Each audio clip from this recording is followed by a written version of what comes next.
आप देख रहे हैं श्री हरि कृपा आश्रम चैनल। संस्थापक स्वामी श्री हरि चैतन्य पुरी जी महाराज।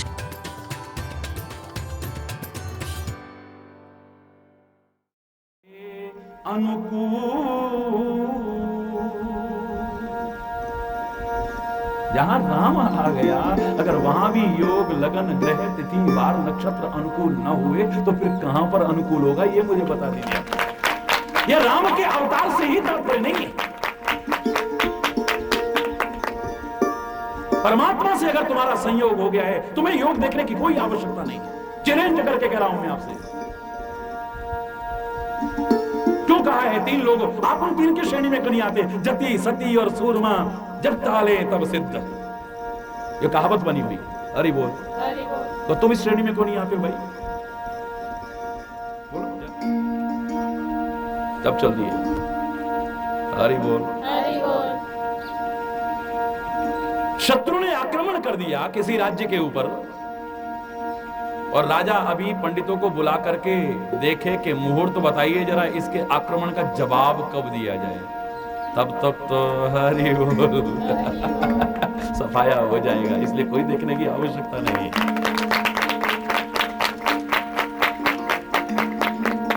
आक्रमण कर चुके हैं और आप तब ग्रह तिथि वार नक्षत्र देखने लग जाओ।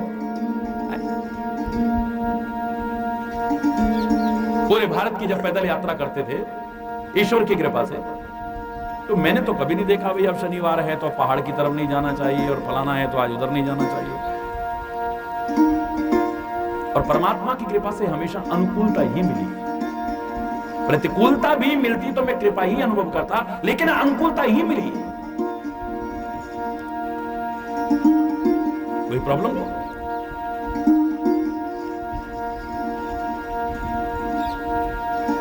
और विशेष तौर से कोई आपके मन में परोपकार आ गया है, आपके मन में आया है किसी गरीब को आज भोजन कराना है, पंडित जरा बताओ तो मुहूर्त कौन से बार को खिला करके नहीं जरा। हरि बोल। हमारा मन कर रहा है जरा रामायण का पाठ कर लें घर में, खुद ही कर लेंगे, ऐसे कोई नहीं, हम लोग आपस में मिलके पढ़ लेंगे। जरा बताओ तो जरा कौन सी तिथि सही रहेगी और कौन सा वार सही रहेगा, हम रामायण का पाठ कर लें। हरि बोल। आज तो हमारा मन कर रहा है कि हम परमात्मा का नाम जपें खूब। 21 माला तो कम से कम करेंगे, इससे ज्यादा ही करेंगे हम, पर पहले मुहूर्त निकलवाए हैं जरा। हरि बोल। अरे इन चीजों के लिए मुहूर्त की आवश्यकता नहीं होती है। कोई शुभ काम करना हो, इसे तो टालना ही नहीं है क्षण के लिए। गुरु महाराज की बड़ी याद आ रही है, और आजकल जरा काम भी ऐसे है, कोई विशेष काम भी नहीं है, चलो गुरु महाराज के दर्शन करने। पंडित जरा बताना कौन से वार को जाएं हम, जरा कामा की तरफ ये दिशा पड़ती है, जरा कौन सा सही रहेगा। हरि बोल। जोर से बोलो ना। दशरथ से यही गलतियां हो गई, दशरथ से यही गलतियां हो गई।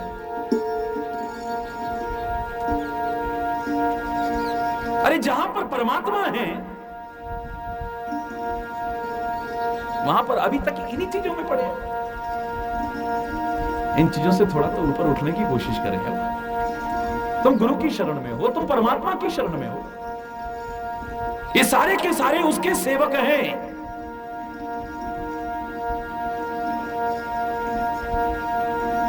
चाहे वो देवता हो, चाहे वो देवराज इंद्र हो,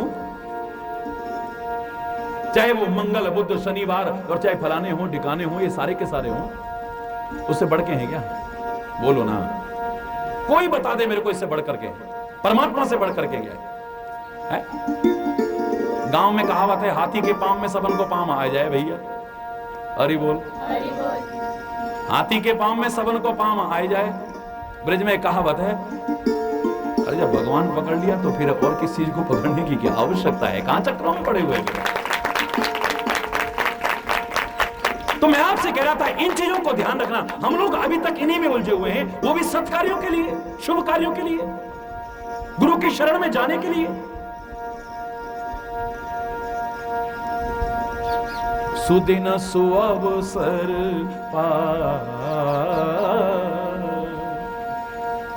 चंद बाल सफेद हुए हैं, भगवान को सिंहासन पर बैठने का भाव आया है, युवराज पद देने का भाव आया है, स्वयं तपस्या का भाव आया है, लेकिन अब मुहूर्त देख रहे हैं, अच्छा दिन देख रहे हैं, अच्छा अवसर देख रहे हैं, तब गुरु महाराज से सलाह लेके आऊंगा। हरि बोल। मैंने आपसे कहा था यही चीजें देखते हो आप, योग, लगन, ग्रह, तिथि और वार, और राम जहां आ गए तो सब अनुकूल हो जाते हैं। योग, लगन, ग्रह, वार, तिथि सकल भय अनुकूल, चर और अचर हर्ष जुत, राम जन्म सुख मूल। वहां पर तो सुख ही सुख आता है जहां परमात्मा का प्राकट्य होता है। परमात्मा जहां आता है, जब हमारे हृदय में परमात्मा का प्राकट्य हो जाए तो फिर हमें इन सब देखने की आवश्यकता नहीं। हमारे हृदय में हर्ष होगा। और ज्योतिष ये भी कहता है किसी काम को करते हुए जब आपके मन में हर्ष हो रहा हो तो सोच लो कार्य सफलता की संभावना उतनी बढ़ गई। हरि बोल, हरि बोल। उतनी संभावना बढ़ जाएंगी आपकी। ग्रह देखते हो तो मैंने आपसे कहा पहले इतने ग्रह में फंसे हुए हो। आग्रह तुम्हारे अंदर भरा है, दुराग्रह तुम्हारे अंदर भरा है, संग्रह की प्रवृत्ति तुम्हारे अंदर। कितने ग्रह हो गए बोलो?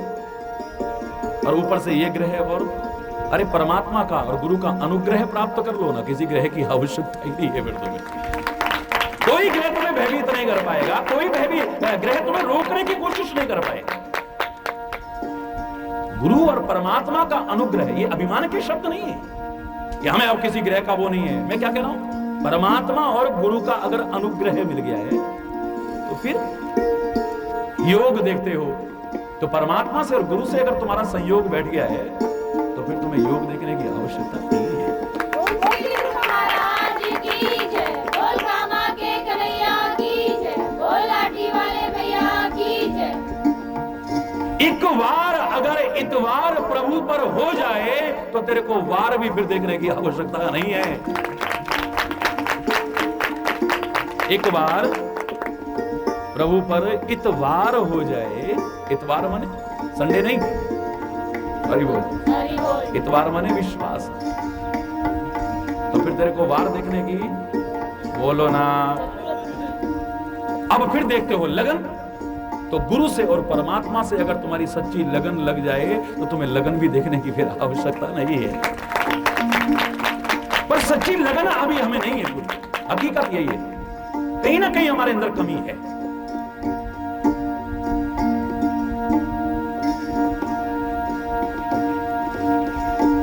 पर्वतीय क्षेत्रों में मुझे बड़ा अच्छा लगता है, चाहे उत्तरांचल में जाऊं, चाहे हिमाचल में जाऊं, चाहे जम्मू कश्मीर में जाऊं, चाहे कहीं भी पर्वतीय क्षेत्र, बड़ा अच्छा लगता है। पूरे भारत में ही अच्छा लगता है, सारी दुनिया में अच्छा लगता है, लेकिन बहुत अच्छा लगता है। हमारी संस्कृति अभी जीवंत है बहुत, लेकिन कुछ कमियां भी है। मैं गया तो बड़ा एक प्रेमी और बेचारा, पता नहीं वो भी घर में रो रहा होगा, बिलख रहा होगा, लेकिन मुझे भी कमी महसूस हुई कि हजारों की भीड़ में वो आदमी नहीं दिख रहा है। रात को ही वो कमी थोड़ी सी हल्की सी दूर हुई कि फोन आ गया उसका कि भैया तू नहीं आया आज, क्या बात है? बोले असल में हमारी रिश्तेदारी में किसी की मौत हो गई थी, अब 1 साल तक तो हम कहीं जा नहीं सकते। 1 साल तक गाने सुन सकते हो, 1 साल तक टीवी देख सकते हो, 1 साल तक व्यर्थ की बातें कर सकते हो, 1 साल तक निंदा चुगली नहीं छोड़ सकते हो, बस भगवान का नाम और सत्संग छोड़ते हो। इससे बड़े दुर्भाग्य हो तुम्हारे क्या है? दुनिया भर का कोई काम नहीं छोड़ना है, लेकिन सत्संग और भगवान का नाम लो। क्यों भाई? ये तो दुनिया भर में रोज चलता रहेगा, कितनी लंबी चौड़ी रिश्तेदारियां हैं, आज वहां है कल वहां है, दुख होना चाहिए, लेकिन इसका तात्पर्य ये तो नहीं कि आप प्रभु का नाम छोड़ो। बोलो ना, सारे काम नहीं छोड़े तो प्रभु का नाम काहे को छोड़ना है? गुरु की शरण में जाना काहे को छोड़ना है? संत की शरण में जाना काहे को छोड़ना है? तुम उन्हें सच्चे हृदय से अगर अपना माँ बाप मानते हो, अपना भाई मानते हो, अपना सर्वस्व मानते हो, तो क्या कैसी भी घटना हो जाए क्या अपने रिश्तेदारी में नहीं जाते हो? अपने माँ बाप को घर से निकाल दोगे क्या? बोलो ना, निकाल दोगे? कमाल। परमात्मा का सुमरन कैसे निकल जाता है? परमात्मा का चिंतन कैसे? परमात्मा का चिंतन निकलने का मतलब परमात्मा को ही निकाल दिया तुमने इतनी देर। अरे बोल, कैसे निकाल देते हो? उसे तो घर का सबसे बड़ा मुखिया बनाना था तुमने, अपने गुरु को सबसे बड़ा मुखिया बनाना था, अपने परमात्मा को सबसे बड़ा मुखिया, तो घर से बाहर काम करोगे उसे? बोलो ना। मैं नहीं कह रहा कि जो रीति रिवाज है उनका पालन ना करो, जो मर्यादा है उनका पालन ना करो, लेकिन परमात्मा के नाम को और सदगुरु की शरण को कभी भी एक क्षण के लिए छोड़ने की कोशिश मत करना, चाहे परिस्थिति कैसी भी हो। और बात वहीं आ जाएगी,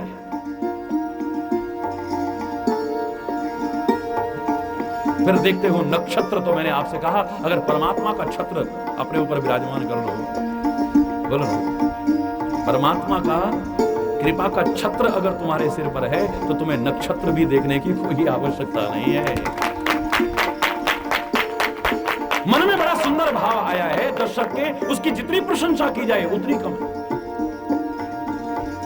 लेकिन मैं इसे अच्छी बात नहीं कह सकता कि सुदिन देख रहे हैं, सु अवसर की तलाश में है कि तब गुरु महाराज के पास जाए।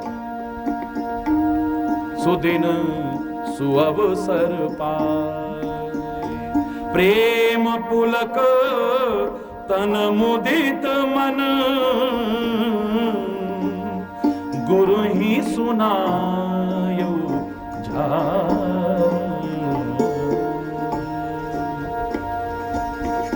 प्रेम पुलकित तन से, बड़े प्रसन्न मन से, अपने मन में जो एक अच्छा भाव जागृत हुआ था कि अब मेरे बाल यहां सफेद होने शुरू हो गए हैं तो मुझे अब युवराज राम को बना करके खुद भगवान का सुमिरन करना चाहिए। इस संसार आसक्ति से अपने आप को हटाने की कोशिश करनी चाहिए।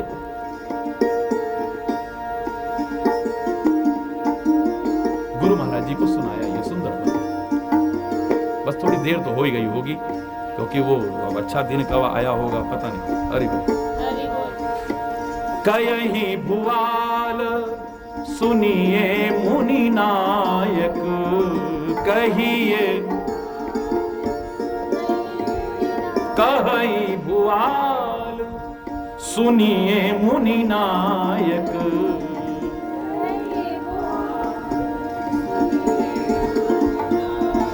भय राम सब विधि सब लायक, भय राम सब विधि सब लायक। हे गुरुदेव, राम अब हर प्रकार से हर लायक हो गए हैं, उनमें कोई कमी नहीं। युवराज बनने की जो योग्यताएं होनी चाहिए मेरे राम में अब कोई भी कम नहीं है। उसने कर्म बहुत अच्छे किए हैं, जीवन अच्छा बनाया है, गुण भी उसके अंदर सारे हैं, शील भी है उसके अंदर और उसका स्वभाव भी बहुत अच्छा है। पहले बताया था ना ये सारी चीजें राम में नजर आ रही हैं दर्शक। सेवक सचिव सकल पुरवासी, सेवक सचिव सकल पुरवासी, जे हमारे अरि मित्र उदासी, जे हमारे अरि मित्र। जितने भी हमारे सेवक हैं इस राज्य में, जितने भी हमारे मंत्री हैं हमारे राज्य में, और जितने भी हमारे नगर निवासी हैं हमारे राज्य में, जितने भी हमारे मित्र हैं, जितने भी हमारे उदासीन हैं अर्थात तटस्थ रहते हैं, जो हमारे ना अच्छे में है ना, और जितने हमारे शत्रु हैं, क्योंकि हर राज्य के शत्रु भी होते थे, जितने हमारे शत्रु हैं, उदासीन हैं, मित्र हैं, मंत्री हैं, पुरवासी हैं और सेवक हैं, बोले सब ही राम जही विधि प्रिय मोही, ये सबको प्रिय है जैसे मुझे प्रिय है, इसलिए घबराने की कोई आवश्यकता नहीं। हरि बोल। सब विधि सब पुरलोक सुखारी, रामचंद्र मुख चंद्र निहारी, मुदित मातु। माताएं सारी की सारी बड़ी प्रसन्न है, बड़ी प्रसन्न है। जिनका मनोरथ पूर्ण हो जाए तो मन में खुशी तो होती है। बच्चों की प्रशंसा हो तो माँ बाप को खुशी नहीं होती। बोलो, अरे माँ बाप क्या चाहते हैं? हमारे बच्चे आगे बढ़े, उनकी कभी बुराई ना हो, उनकी बड़ाई हो, 10 लोग उनके, हम चाहे बुराई कर लें पर दूसरा कोई बुराई करे तो मम्मी पापा को अच्छा लगता है? बोलो ना। कई तो लाड़ प्यार में बिगाड़ भी देते हैं। हरि बोल। इसी चक्कर में बर्बाद भी करके रख देते हैं। हरि बोल। बड़े बड़े लोग भी कहेंगे कि देखो ये बच्चे में कमी है, इसे सुधारो। नहीं जी, हमारा बच्चा ऐसा नहीं। बच्चे को शय मिल जाती है। देखे मैंने ऐसे बर्बाद होते देखे। हरि बोल। लेकिन मैं आपको बता रहा हूं, बच्चे की जब जब बड़ाई होगी तो माँ बाप को नहीं होती खुशी? बोलो। और शिष्य की जब बड़ाई होती है तो गुरु को, कि देखो मेरे शिष्य की लोग कितनी बड़ाई कर रहे हैं। और जब शिष्यों की कोई बुराई करे तो गुरु को भी लगता होगा हे भगवान, ऐसे ही मैंने शिष्य बनाए। कितना हृदय में पीड़ा पहुंचती होगी बोलो। बच्चे की बदनामी हो तो मां बाप के हृदय को पीड़ा पहुंचेगी, शिष्य की बुराई होगी तो। इसलिए गुरु बुरा बन जाएगा, वो डांट देगा, वो समझा देगा, खाली इस उद्देश्य से कि इसका जीवन अच्छा बन जाए और एक दिन ये और ज्यादा प्रशंसा का पात्र बने। क्योंकि जब ये बहुत अच्छा बनेगा, दुनिया इसकी बड़ाई करेगी, तो मैं ईर्ष्या नहीं, सबसे ज्यादा खुशी मेरे को होगी। दुनिया जलन कर सकती है, लेकिन मेरे हृदय में जलन।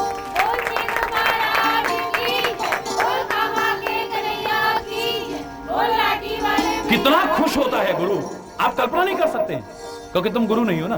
तुम्हें नहीं पता कि जब शिष्य का जीवन अच्छा बनता है, शिष्य जब सुखी होता है, तो गुरु को कितनी खुशी होती है, तुम नहीं समझ सकते हो। एक माँ बाप के दिल को अपने बच्चे को सुखी देख करके कितनी संतुष्टि मिलती है, ये बच्चा नहीं समझ सकता, ये माँ बाप समझ सकते हैं। बोलो ना। मैंने आपको एक बार बताया था कि मेरी कल्पना थी, क्योंकि विवेकानंद ने जब शिकागो में भाषण दिया था, तब तो शरीर से स्वामी रामकृष्ण परमहंस थे भी नहीं। वैसे गुरु कभी जाता नहीं है, लेकिन शरीर से जिसे आप कहते हैं उस समय नहीं थे, लेकिन मेरी कल्पना है। और विवेकानंद ने तो हमेशा कहा है कि मैं जब भी बोला हूं, मुझे ये लगा कि मैं नहीं बोल रहा हूं, मेरा गुरु बोल रहा है। इतना अच्छा तुम कैसे बोले? बोले मैं बोल ही नहीं रहा था। तो कौन बोल रहा था?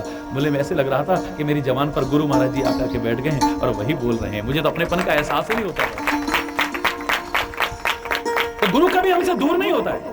तो मैंने आपको एक अपनी कल्पना बताई थी, तो कल्पना पर तो रोक नहीं है ना।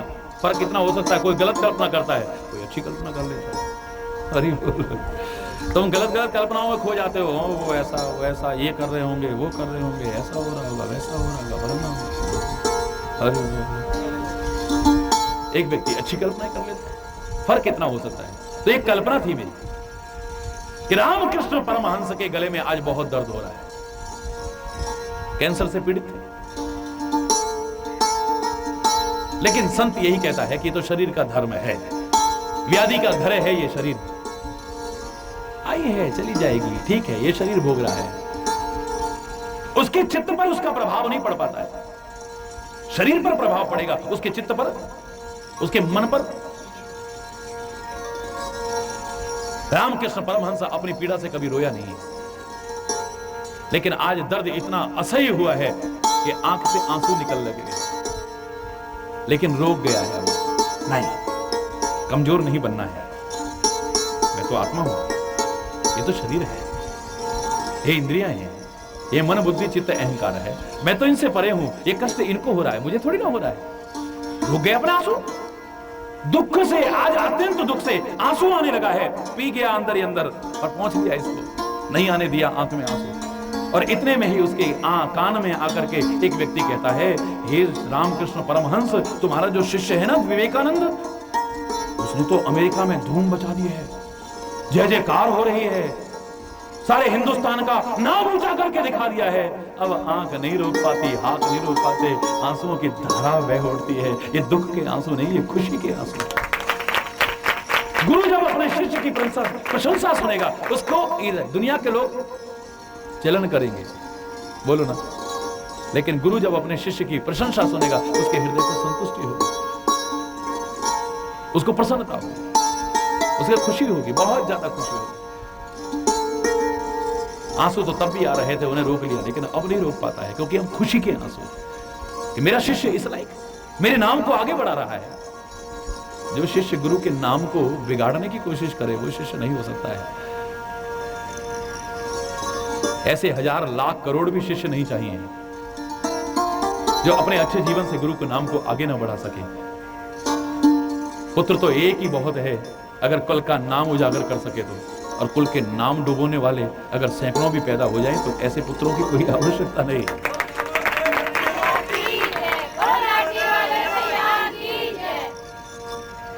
ऐसे पुत्रों की आवश्यकता नहीं। कुंती धन्य हो गई है, चाहे ज्यादा पुत्र नहीं है। आज पांडु अपने आप को धन्य मान रहा होगा, बेटे चाहे 5 ही।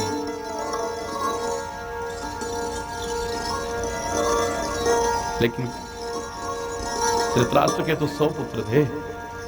हरि बोल। रावण के तो 1 लाख पूत, 1.25 लाख नाती, कितने थे। पर ऐसी औलाद का क्या करना जो सब कुछ बर्बाद करवा दे। बोलिए ना।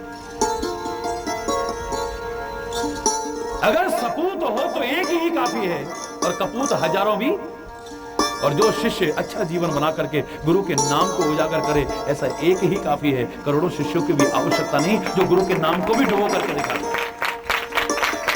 ऐसे करोड़ों शिष्यों का भी कोई फायदा नहीं है जो गुरु के नाम को ही। गुरु भी पछताता है ऐसे शिष्य को स्वीकार करके। माँ बाप भी ऐसी संतान को पैदा करके दुखी होते हैं, हे भगवान ऐसी औलाद क्यों पैदा हुई होगी, होते तो मर जाती तो बढ़िया था, दुखी हो गए हम तो। हरि बोल। ऐसे बनना जो तुम्हारे माँ बाप खुश हो जाए, ऐसे बनना जो तुम्हारे गुरु खुश हो जाए, ऐसे बनना जो परमात्मा के मन को सुख पहुंचे, आपकी क्रियाओं को देख करके, आपके किसी कर्म को देख करके परमात्मा और गुरु के मन को कभी दुख या पीड़ा न पहुंचे। मुदित मातु सब सखी सहेली, फलित विलोक मनोरथ बेली। मनोरथ की बेल आज बहुत बढ़ रही है, मनोरथ पूर्ण हो रहा है। मेरे बच्चे बड़े हों, मेरा नाम दुनिया में करें, इनके विवाह हों, ये सुखी अच्छी बहुएं आ जाएं, ये सुखी घर में बसें। कौन मां खुश नहीं होगी बोलो? यही तो हो रहा है सारा का सारा राम के साथ में। और खाली ये मत सोचिए कि मां ही खुश हो रही है, मां की जो साथ की सखियां हैं, सहेलियां हैं, उनको भी बड़ी खुशी हो रही है कि हमारी सहेली कम से कम देखो आज इसको कितनी खुशियां मिल रही हैं। जो सहेलियां, जो मित्र आपके जीवन की खुशियों को देख करके जलन करें, ऐसे को मित्र मत समझना, ऐसे मित्र को छोड़ देना। जो आपकी खुशी को देख करके खुश हो जाए वही आपका सच्चा मित्र है। ऐसे से ही मित्रता करने की कोशिश करिएगा। याद मैंने आपसे यहां तक कहा था कि सामने सामने था, बड़ा बहुत खुशी हुई थी, आपका ये प्रॉफिट हो गया। देखा हम तो वहीं के वहीं रह गए और ये कहां पहुंच गए। अरे बोल, हम तो फटे हाल सुदामा ही बने रहे और ये सुदामा के मन में नहीं आया। मैं उदाहरण बता रहा हूं। और ये द्वारिकाधीश बन गया हमारा साथी। जो आपकी तरक्की को देख करके खुश ना हो वो आपका मित्र नहीं हो सकता। वो आपका सच्चा साथी, वो आपकी सहेली, आपके अच्छे जीवन को देख करके, अच्छी ओर आप जा रहे हैं उसको देख करके खुश जो ना हो वो आपका कभी भी मित्र नहीं होगा, आपकी सहेली नहीं होगी। जीवन में सुख आ रहा है अगर कौशल्या के, तो उसकी सहेलियां भी खुश हो रही हैं। अरे वो मुदित मातु सब सखी सहेली, फलित विलोक मनोरथ बेली। मनोरथ की बेल तो फल रही है किसकी? कौशल्या की, लेकिन खुशी हो रही है उसकी सखी सहेलियों को भी। यहां पर एक एक चीज में बड़ा सुंदर भाव है। मुख पर तो जो मीठा बोले, पीछे काम बिगाड़े, हरि चैतन्य मित्र ऐसे को बिन विचार तज डारे। ऐसे मित्रों को, ऐसी सहेलियों को छोड़ दे जो सामने तो आपके बड़ी अच्छी बातें करे और पीठ पीछे बुराई करे। सामने तो आपके ऊपर पानी भी डाले और पीछे से आपकी जड़ काटने की, बोलो ना। ऐसे मित्र को छोड़ने में भलाई है, ऐसी सहेली को छोड़ने में भलाई है। जो कुपंथ पर आपको ले जाए, ऐसा मित्र, ऐसी सहेली को कभी भी मत रखना, उसे छोड़ने में भलाई है। जो आपकी तरक्की को देख करके खुश ना हो, आपके जीवन को सुखी देख करके खुश ना हो, आपसे ईर्ष्या करे, ऐसे मित्र, ऐसी सहेलियों के संबंध कभी मत रखना, ऐसों को छोड़ने में ही भलाई। राम रूप गुणशील स्वभाव, ये सारे बोलिए। राम रूप प्रमुदित होय देख सुनि राव, प्रमुदित होय देख सुनि। अब मन में एक प्रश्न आता है कि माता खुश हो गई और उसकी सहेलियां खुश हो गई, क्यों पिताजी को खुशी नहीं हुई क्या? अरे बोल रहा थोड़ा सा आना चाहिए। देखो सबसे पहले तुलसी क्या कह रहा है? मुदित मातु, क्यों पितु मातु क्यों नहीं कहा? कि माँ बाप बड़े खुश हुए, राम का यश सारी दुनिया में फैल रहा है, सारी दुनिया कह रही है कि जिसको वाणासुर और रावण जैसे भी छू नहीं पाए, बड़े बड़े शक्तिशाली इकट्ठे करोड़ों होकर के भी हिला नहीं पाए, उसे राम ने भरी सभा में तोड़ दिया। ताड़का और सुबाहु जैसे राक्षसों को मार दिया, बिना फर का वाण मारा और मारीच को 100 योजन सागर के पार फेंक दिया।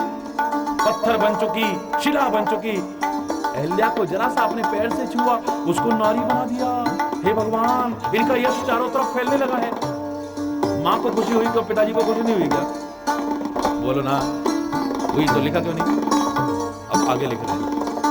अरे बोल राम रूप, बोलो गुणशील स्वभाव। राम के रूप को देखकर, अरे बोलो गुणों को देख करके और उनके शील को देख करके और राम के स्वभाव को देख करके यहां बताया है कि तुम्हें क्या क्या चीजें अपनानी चाहिए अगर माँ बाप को खुश करना चाहते हो। अरे बोल, अपने गुरु को खुश करना चाहते हो। राम रूप, बोलो गुणशील स्वभाव, प्रमुदित होए देखे सुन राव। राव माने राजा, अब पिताजी का भी नाम आ गया। क्योंकि राजा यहां पर क्यों कहा, पिताजी क्यों नहीं कहा? क्योंकि राजा के मन में यह आता है कि मेरा कोई उत्तराधिकारी भी अच्छा बन जाए। अरे वो तो इस समय राजा का चिंतन है, पिता का ही खाली चिंतन नहीं है। पिताजी तो हैं ये चिंतन किसका है? देखा, रूप में भी कम नहीं है, गुणों में भी कम नहीं है और शील में भी कम नहीं है और स्वभाव में भी, स्वभाव भी कितना अच्छा है। रामायण में एक जगह कहा ऐसा स्वभाव किसका होगा? जासु स्वभाव अरिहि अनुकूला, सो किमि चरहि मातु प्रतिकूला। ने कह तो दिया, उन्होंने कहा कि देखो वो तुम्हारे विरुद्ध कैसे कुछ कर सकता है, सोचो जरा। जिसका स्वभाव शत्रु के लिए भी अनुकूल हो, जो शत्रु का भी कभी बुरा नहीं चाहता। ऐ मंत्रा, मुझे अपनी माता का बुरा कभी कैसे सोच सकता है? तो काय को भड़काने की कोशिश कर रही है। मेरा राम ऐसा नहीं है। राम के स्वभाव को मैं जानती हूं। जासु स्वभाव अरिहि अनुकूला, अरि माने शत्रु को भी अनुकूल हो, जिसका जो शत्रु का भी कभी बुरा नहीं चाहता है, ऐसा है मेरा राम। ये नहीं कि किसी मंत्रा जैसी ने आके भड़काया और तुम भड़क जाओ और राम जैसे के प्रति भी दुर्भाव ले आओ। गिने चुने अवध प्रवासियों ने गलती की थी, और क्या गलती की थी? भरत जैसे पर भी लांछन लगा दिया था। भरत की तरफ देखना पसंद नहीं कर रहे थे जब भरत ननिहाल से वापस आया था। बोलिए, शक्ल घुमा लेते हैं, डर के मारे प्रणाम तो करते हैं क्योंकि राजा है, अब कहीं हमें सजा ना दे दे। करें जोहार, जो है जोहार कर रहे हैं बार बार, लेकिन चेहरा उधर उठा करके नहीं देख रहे। भरत की शक्ल नहीं देखना चाह रहे। क्यों भाई? भरत ऐसा था कि उसकी शक्ल भी ना देखो? क्या उसने गलत कर्म कर दिया? कि तुम दुनिया के लोग कभी अच्छे को भी गलत समझ जाते हो। जरा किसी ने कुछ भड़काया और आपका दिमाग, लोगों ने कहा अरे जरे हो ही नहीं सकता है भाई, मंत्रा ने ऐसा किया, कैकेयी ने ऐसा, कोई सवाल ही नहीं है। देखो भरत शत्रुघ्न बड़े चालाक हैं, खुद तो चले गए ननिहाल और मम्मी को समझा गए कि पीछे से सारा जुगाड़ फिट कर लेना जिससे हमारे ऊपर कोई बात ना आए। इतना दिमाग है भाई। देखो ये भरत शत्रुघ्न तो बड़े चालाक निकले, हम तो इनको सीधा साधा समझते थे। ये हो ही नहीं सकता है कि इसमें सम्मति एक कहीं, एक क्या कहते हैं, यही में है सम्मत भरत कर, इसमें सारी सम्मति भरत की है। भरत इसमें सब मिला हुआ है। अरे वो जो राम को वनवास हुआ है, क्या क्या गलतफहमियां हमें पैदा हो जाती हैं। बोली, भरत जैसे महान व्यक्ति जो राम का ही प्रतिरूप है, उसके प्रति तुम्हारी गलत भावना आ सकती है।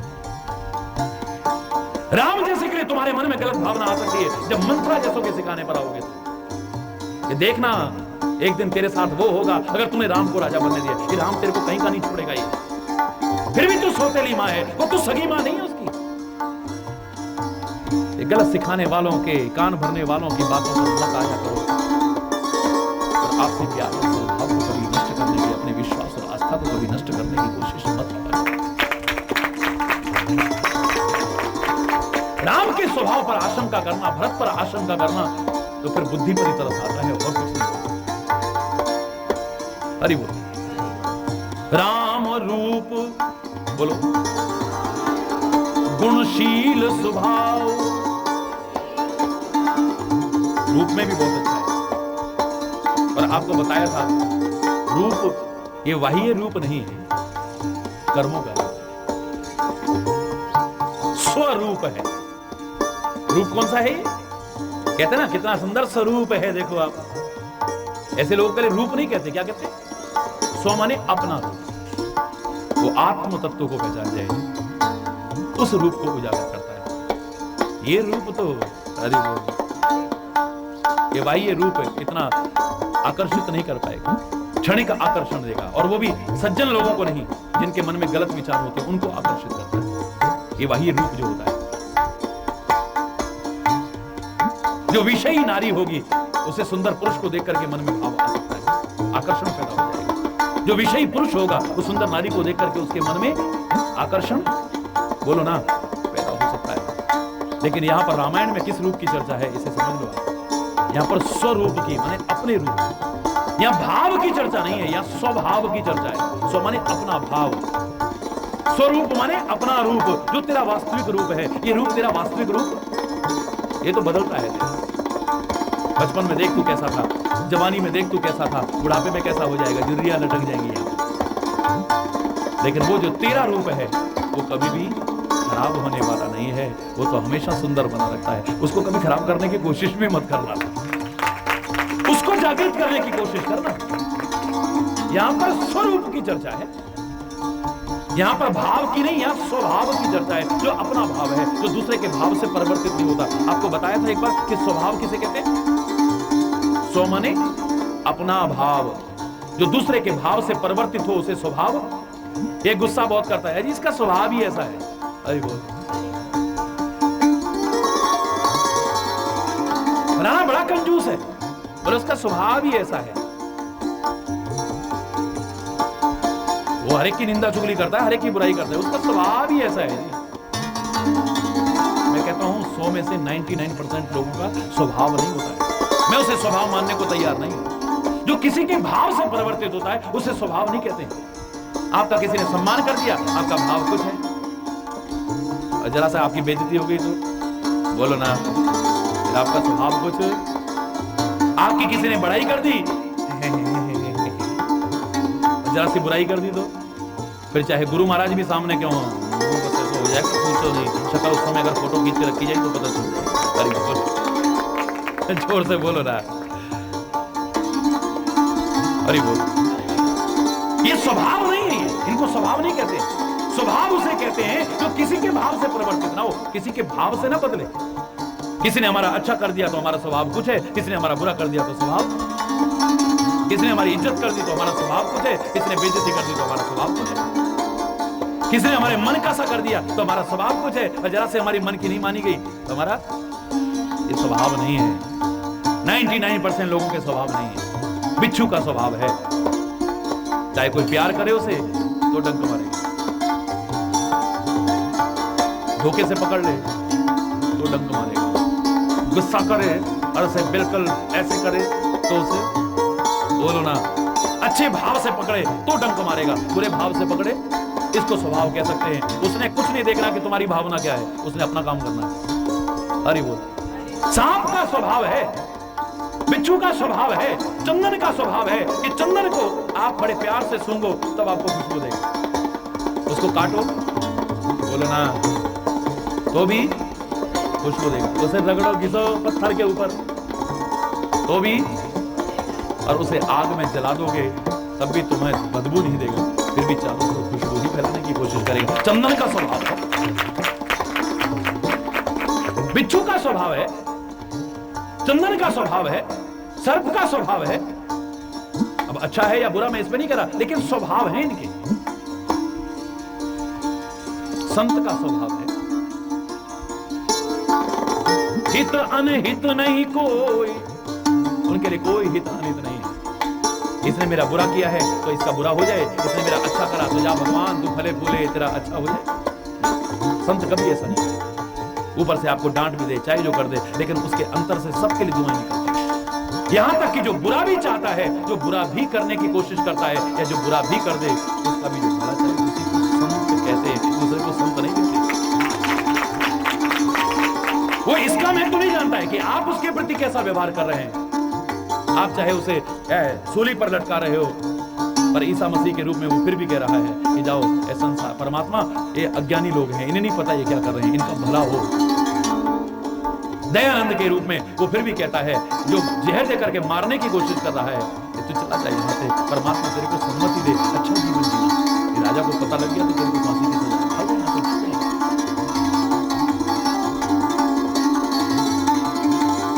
खाली अच्छा करने वाला वाले और बुरा चाहने वालों का भी जो बुरा ना चाहे उसी को संत कहते हैं, जिसके हृदय से हमेशा सबके भले की कामना निकलती है, सर्वे भवन्तु सुखिनः का भाव निकलता है, उसको संत कहते हैं। तो संत का स्वभाव है।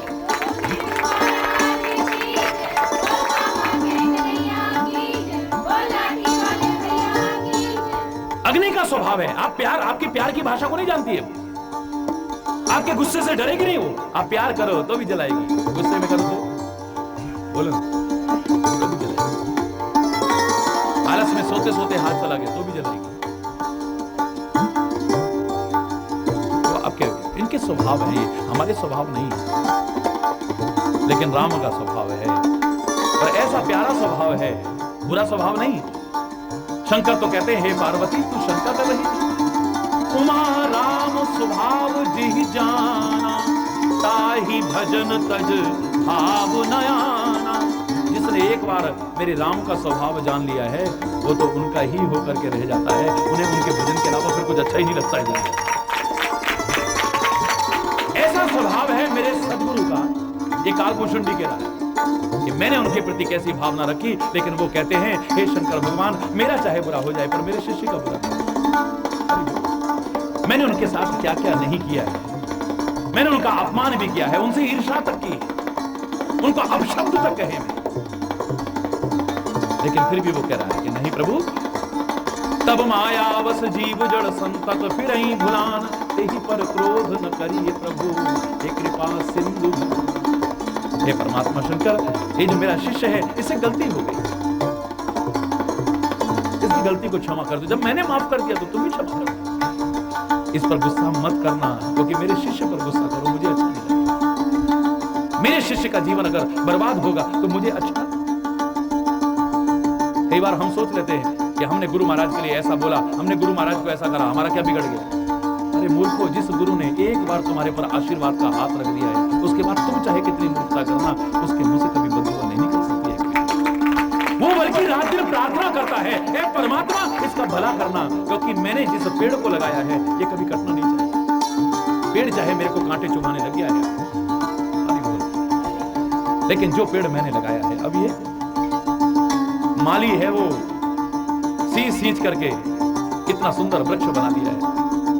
चाहे आप, वो मालिक नहीं था उस जमीन का, लेकिन अगर वो पेड़ कटेगा तो उसे बुरा लगेगा। मालिक को नौकरी से निकाल दिया गया है, वहां से धक्के मार करके निकाल दिया है, फिर भी वो नहीं कहेगा जो पेड़ मैंने लगाए हैं ये सब बर्बाद हो जाए, जाओ। क्या कहेगा मालिक, मैं चाहे यहां से चला जाऊं, लेकिन ये जो यहां पर पेड़ लगा रहा हूं, ये परमात्मा इनका सबको ठीक है। ये मालिक का भाव होता है। जब कभी वहां पेड़ कटेगा उसके हृदय में पीड़ा होगी। ऐसे ही गुरु के हृदय में भी अगर उसका शिष्य दुखी होगा, संत के हृदय में अगर समाज दुखी होगा, परमात्मा के हृदय में अगर उसका भक्त दुखी होगा तो उनके हृदय को पीड़ा होती है। वो बल्कि प्रार्थना करते हैं, ऐ परमात्मा इनका कभी बुरा मत करना। कभी गहराई से सोचने की कोशिश की,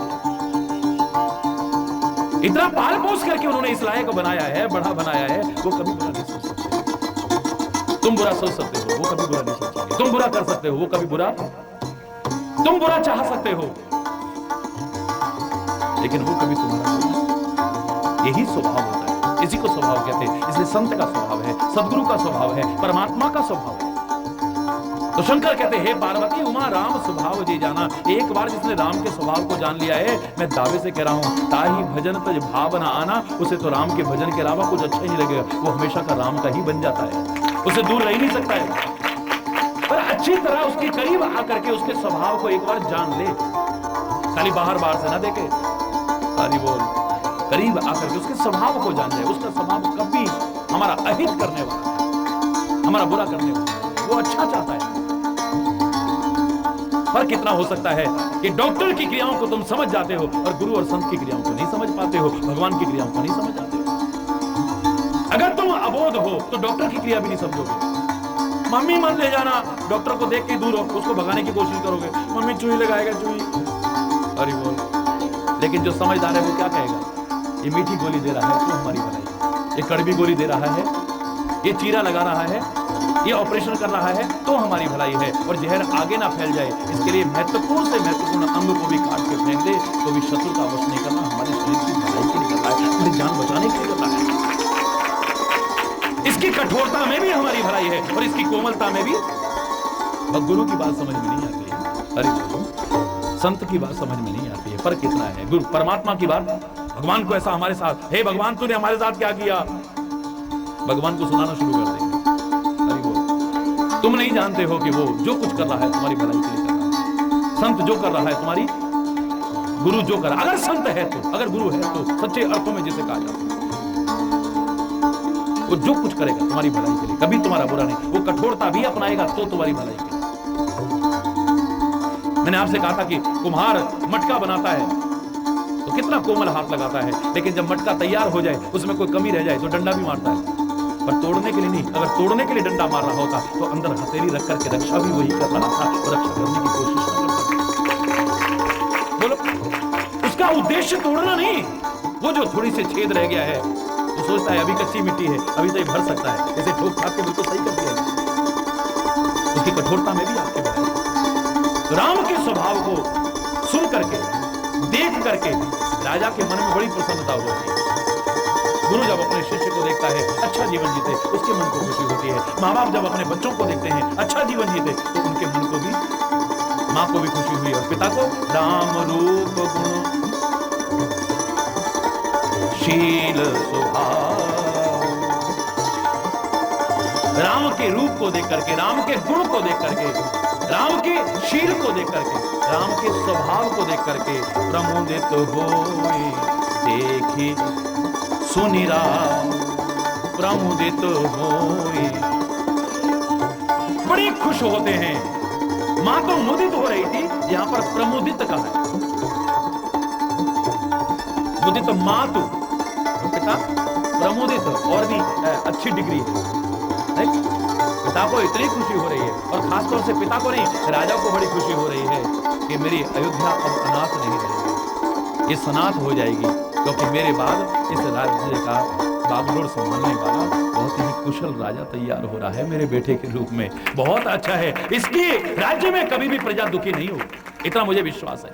इसका रूप बड़ा अच्छा है, अर्थात स्वरूप का ज्ञान है इसे। हरि बोल। इसके अंदर गुण सारे बहुत अच्छे हैं, इसका स्वभाव बहुत अच्छा है, इसके अंदर शील भी है, इसके अंदर चरित्र भी है, इसके अंदर नैतिकता भी है। बड़े खुश हो रहे हैं। सबके उर अभिलाष अस, जितने नगर निवासी हैं अब सबके मन में एक अभिलाषा है। क्या अभिलाषा है सबके मन में? कहीं मनाए महेश, शंकर जी को मना रहे हैं। मनाने का शब्द यहां पर ये नहीं कि रूठ गए तो मना रहे हैं, हरि बोल। मना रहे हैं मतलब उनकी स्मृति कर रहे हैं, उन्हें याद कर रहे हैं, उनसे प्रार्थना कर रहे हैं। मनाने का मतलब, तुलसी ने हर भाषा को बड़े सुंदर ढंग से संजोया है, ये सामान्य भाषा में है। वो कहते ना, एक व्यक्ति मेरे से कहने लगा, मैंने भजन सुनाया कि दो फूल सजा लइए, दो फुल सजा लइए, पिछों कोई काम करिए, पहला गुरा नू मना। अब किसी भाषा में कोई शब्द का कोई अर्थ होता, किसी भाषा में कोई अर्थ होता है। तो अब पंजाबी भाषा में मनाने का मतलब याद करना, पहले उनको स्मरण करना, पहले उनका ध्यान करना, पहले उनसे प्रार्थना करना। तो पहले सबसे पहले गुरु महाराज को याद करो, कोई भी काम करने की कोशिश करो। तो बोला क्या गुरु जी रूठ जाते हैं जो उन्हें मनाने की कोशिश करते हैं? पहला गुरानू मना लइए, पहले गुरु जी को मनाना है। क्या वो रूठ गए हैं सारे का सारे? मेरे कहा गुरु जी कभी नहीं रूठते हैं। जिस दिन गुरु ही रूठ गया तो सोच लेना भगवान भी रूठ गया है तुमसे। गुरु कभी नहीं रूठता। यहां पर मनाने का तात्पर्य है उनको याद करना, उनसे प्रार्थना करना, उनका स्मरण करने की कोशिश करना। शंकर जी को मना रहे हैं अर्थात शंकर जी को याद कर रहे हैं, शंकर जी से प्रार्थना कर रहे हैं। एक ही अभिलाषा है हमारे मन में कि आप अछत युवराज पद राम ही देई नरेश। अपने रहते रहते राजा दशरथ युवराज पद पर राम को बिठा दे, क्योंकि 4 बच्चे हैं, कल को कहीं कोई विवाद ना हो। हरि बोल। ये देखिए विचारशील लोग आगे की सोचते हैं। एक इंश्योरेंस वाला आकर के आपसे कहे कि तुम इंश्योरेंस करा लो, कभी मर जाओगे तो इतना पैसा मिलेगा, इसका मतलब नहीं कि वो मरना ये चाहता है कि तुम मर जाओ। अरे ये कुछ भाषाएं ऐसी होती हैं। अब इन भाषा, इन शब्दों में क्या नजर आ रहा है कि दशरथ जी कभी चले जाएंगे, अपने रहते रहते ऐसा कर जाए। इसका मतलब मर गए तो फिर क्या होगा? अब इसमें छुपा हुआ है ना? नहीं छुपा हुआ। ये बता रहा है कि जाना तो सबने है एक दिन। अपने रहते रहते समय से अगर तुम अच्छे काम कर जाओ तो वो बहुत अच्छी बात है। सबके मन में एक ही है कि आया है सो जाएगा, एक दिन तो शरीर जाना है ना। बाद में कुछ विवाद ना हो। अपने रहते रहते आप अछत, जब तक क्षत ना हो, जब तक नष्ट ना हो। अछत माने ये हमारी संस्कृति में अक्षत क्यों लगाए जाते हैं, एक बार इसके बारे में चर्चा थी। किसी ने प्रश्न पूछा था तो उसमें बहुत विस्तार से मैंने चर्चा की थी। ये स्थान ऐसा है, बहुत महत्वपूर्ण स्थान है, ज्यादा नहीं बोल रहा। ये कभी क्षत न हो जाए, कभी नष्ट न हो जाए, इसके लिए अक्षत के रूप में ये स्मरण दिलाया जाता है। ये अक्षत लगा करके बताया जाता है कि ये स्थान ऐसा है, इसे कभी क्षत मत होने देना। बाकी चर्चा आप वहां सुनेंगे। सुन चुके हैं तो बहुत अच्छी बात है, नहीं सुन चुके तो फिर दोबारा सुनेंगे। अरे बोल, अक्षत का तात्पर्य क्या है? जो कभी क्षत ना हो, कभी नष्ट ना हो। अपने नष्ट होने से पहले, अपने समाप्त होने से पहले अगर राजा दशरथ राम को युवराज पद दे देते तो कितना अच्छा रहता। अरे बोल, एक ही इच्छा है और बिल्कुल जो सबकी इच्छा होती है एक दिन जरूर पूरी होती है, इतना रखना। और वो भी सद इच्छा अगर हो, अगर सबका सत संकल्प हो तो एक दिन अवश्य, बुराई की मैं बात नहीं कर रहा कि बुरी बात पूरी हो जाए, लेकिन सबके दिल से अगर एक अच्छी बात निकले वो एक दिन जरूर। तो सारे मिलकर के प्रार्थना क्यों करते हैं? जब कभी संकट की घड़ी आती है या किसी पर कोई मुसीबत आती है या किसी को कोई कष्ट आ जाता है तो ये कहा जाता है सारे मिलकर के प्रार्थना करो। क्यों करो? पता नहीं किसके दिल की प्रार्थना सुनी जाए। इतने लोग मिलकर के अगर प्रार्थना करेंगे, किसी के हृदय से अगर सच्चे हृदय से प्रार्थना निकल गई, और सच्चे हृदय की प्रार्थना परमात्मा जरूर सुनते हैं, वो अवश्य पूरी होकर के रहेगी और सामने वाले का कष्ट दूर हो जाएगा, वो मुसीबत की घड़ी टल जाएगी। अरे वो सद्गुरु का एक आभूषण भी कह रहा है कि मैंने उनके प्रति कैसी भावना रखी, लेकिन वो कहते हैं हे शंकर भगवान, मेरा चाहे बुरा हो जाए पर मेरे शिष्य का बुरा। मैंने उनके साथ क्या क्या नहीं किया है, मैंने उनका अपमान भी किया है, उनसे ईर्ष्या तक की, उनको अपशब्द तक कहे मैं, लेकिन फिर भी वो कह रहा है कि नहीं प्रभु, तब मायावस जीव जड़ संतत फिरई भुलान, तेहि पर क्रोध न करिए प्रभु, हे कृपा सिंधु। हे परमात्मा शंकर, ये जो मेरा शिष्य है इससे गलती हो गई, इसकी गलती को क्षमा कर दो। जब मैंने माफ कर दिया तो तुम भी क्षमा कर दो। इस पर गुस्सा मत करना, क्योंकि मेरे शिष्य पर गुस्सा करो मुझे अच्छा नहीं लगता। मेरे शिष्य का जीवन अगर बर्बाद होगा तो मुझे अच्छा। कई बार हम सोच लेते हैं कि हमने गुरु महाराज के लिए ऐसा बोला, हमने गुरु महाराज को ऐसा करा, हमारा क्या बिगड़ गया। अरे मूर्खों, जिस गुरु ने एक बार तुम्हारे पर आशीर्वाद का हाथ रख दिया है, उसके बाद तुम चाहे कितनी मूर्खता करना, उसके मुंह से कभी बददुआ नहीं निकल सकती है। वो बल्कि रात दिन प्रार्थना करता है, हे परमात्मा इसका भला करना, क्योंकि मैंने जिस पेड़ को लगाया है ये कभी कटना नहीं चाहिए। पेड़ चाहे मेरे को कांटे चुभाने लग गया है, लेकिन जो पेड़ मैंने लगाया है, अब ये माली है वो सींच करके इतना सुंदर वृक्ष बना दिया है। चाहे आप, वो मालिक नहीं था उस जमीन का, लेकिन अगर वो पेड़ कटेगा तो उसे बुरा लगेगा। मालिक को नौकरी से निकाल दिया गया है, वहां से धक्के मार करके निकाल दिया है, फिर भी वो नहीं कहेगा जो पेड़ मैंने लगाए हैं ये सब बर्बाद हो जाए, जाओ। क्या कहेगा मालिक? मैं चाहे यहां से चला जाऊंगा, लेकिन ये जो यहाँ पर पेड़ लगा रहा हूं, मैं परमात्मा इनको सबको ठीक है। ये मालिक का भाव होता है। जब कभी वहां पेड़ कटेगा उसके हृदय में पीड़ा होगी, ऐसे ही गुरु के हृदय में भी अगर उसका शिष्य दुखी होगा, संत के हृदय में अगर समाज दुखी होगा, परमात्मा के हृदय में अगर उसका भक्त दुखी होगा तो उनके हृदय को पीड़ा होती है। वो बल्कि प्रार्थना करते हैं, परमात्मा इनका कभी बुरा मत करना। कभी गहराई से सोचने की कोशिश की, इतना पाल पोस करके उन्होंने इस लायक बनाया है, बड़ा बनाया है, वो कभी बुरा नहीं सोच सकते। तुम बुरा सोच सकते हो, वो कभी बुरा नहीं सोचेंगे। तुम बुरा कर सकते हो, वो कभी बुरा, तुम बुरा चाह सकते हो, लेकिन वो कभी तुम्हारा नहीं। यही स्वभाव होता है, इसी को स्वभाव कहते हैं। इसलिए संत का स्वभाव है, सदगुरु का स्वभाव है, परमात्मा का स्वभाव है। तो शंकर कहते हे पार्वती उमा राम स्वभाव जी जाना। एक बार जिसने राम के स्वभाव को जान लिया है, मैं दावे से कह रहा हूं, ताही भजन तज भाव न आना, उसे तो राम के भजन के अलावा कुछ अच्छा ही नहीं लगेगा। वो हमेशा का राम का ही बन जाता है, उसे दूर रह नहीं सकता है।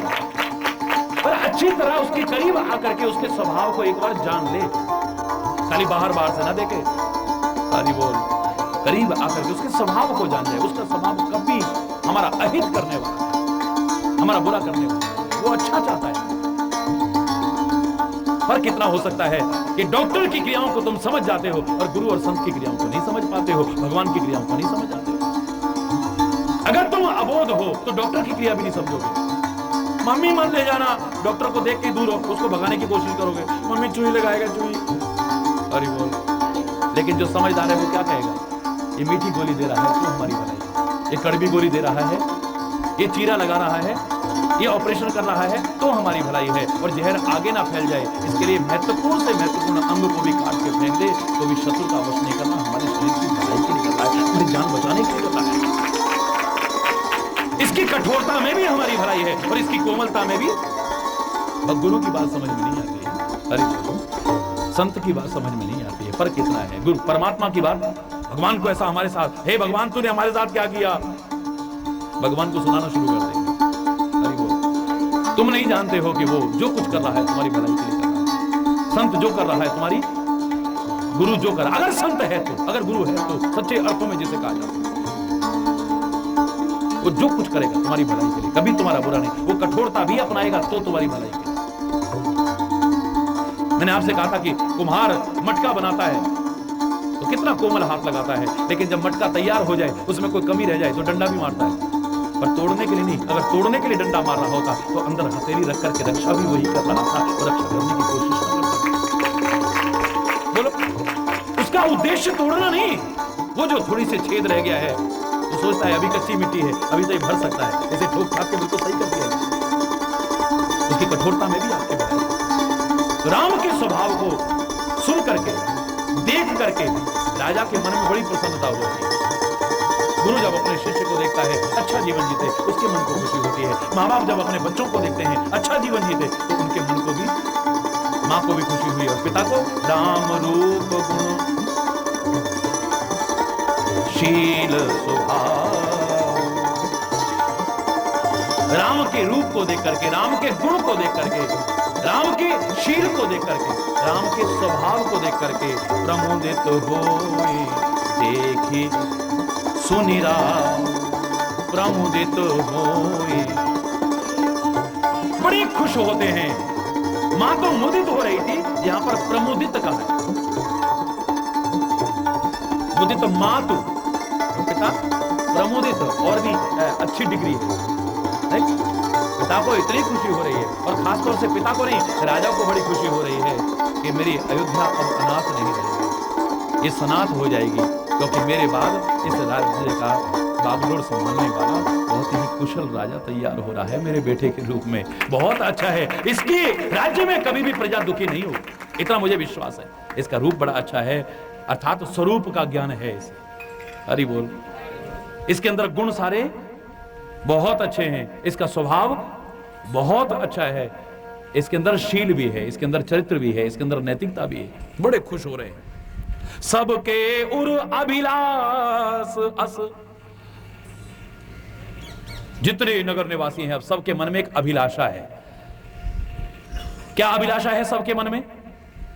कहीं मनाए महेश, शंकर जी को मना रहे हैं। मनाने का शब्द यहां पर ये नहीं कि रूठ गए तो मना रहे हैं, हरि बोल। मना रहे हैं मतलब उनकी स्मृति कर रहे हैं, उन्हें याद कर रहे हैं, उनसे प्रार्थना कर रहे हैं। मनाने का मतलब, तुलसी ने हर भाषा को बड़े सुंदर ढंग से संजोया है, ये सामान्य भाषा में है। वो कहते ना, एक व्यक्ति मेरे से कहने लगा, मैंने भजन सुनाया कि दो फूल सजा लइए, दो फूल सजा लइए, पिछों कोई काम करिए, पहला गुरा नू मना। अब किसी भाषा में कोई शब्द का कोई अर्थ होता, किसी भाषा में कोई अर्थ होता है। तो अब पंजाबी भाषा में मनाने का मतलब याद करना, पहले उनको स्मरण करना, पहले उनका ध्यान करना, पहले उनसे प्रार्थना करना। तो पहले सबसे पहले गुरु महाराज को याद करो, कोई भी काम करने की कोशिश करो। तो बोला क्या गुरु जी रूठ जाते हैं जो उन्हें मनाने की कोशिश करते हैं? पहला गुरानू मना लीजिए, पहले गुरु जी को मनाना है। क्या वो रूठ गए हैं सारे का सारे? मेरे कहा गुरु जी कभी नहीं रूठते हैं। जिस दिन गुरु ही रूठ गया तो सोच लेना भगवान भी रूठ गया है तुमसे। गुरु कभी नहीं रूठता। यहां पर मनाने का तात्पर्य है उनको याद करना, उनसे प्रार्थना करना, उनका स्मरण करने की कोशिश करना। शंकर जी को मना रहे हैं अर्थात शंकर जी को याद कर रहे हैं, शंकर जी से प्रार्थना कर रहे हैं। एक ही अभिलाषा है हमारे मन में कि आप अछत युवराज पद राम ही देई नरेश। अपने रहते रहते राजा दशरथ युवराज पद पर राम को बिठा दे, क्योंकि 4 बच्चे हैं, कल को कहीं कोई विवाद ना हो। हरि बोल। ये देखिए विचारशील लोग आगे की सोचते हैं। एक इंश्योरेंस वाला आकर के आपसे कहे कि तुम इंश्योरेंस करा लो, कभी मर जाओगे तो इतना पैसा मिलेगा, इसका मतलब नहीं कि वो मरना ये चाहता है कि तुम मर जाओ। अरे ये कुछ भाषाएं ऐसी होती हैं। अब इन भाषा इन शब्दों में क्या नजर आ रहा है कि दशरथ जी कभी चले जाएंगे, अपने रहते रहते ऐसा कर्ज नहीं। इसका मतलब मर गए तो फिर क्या होगा? इसमें छुपा हुआ है ना? नहीं छुपा हुआ। ये बता रहा है कि जाना तो सबने है एक दिन। अपने रहते रहते समय से अगर तुम अच्छे काम कर जाओ तो वो बहुत अच्छी बात है। सबके मन में एक ही है कि आया है सो जाएगा, एक दिन तो शरीर जाना है ना।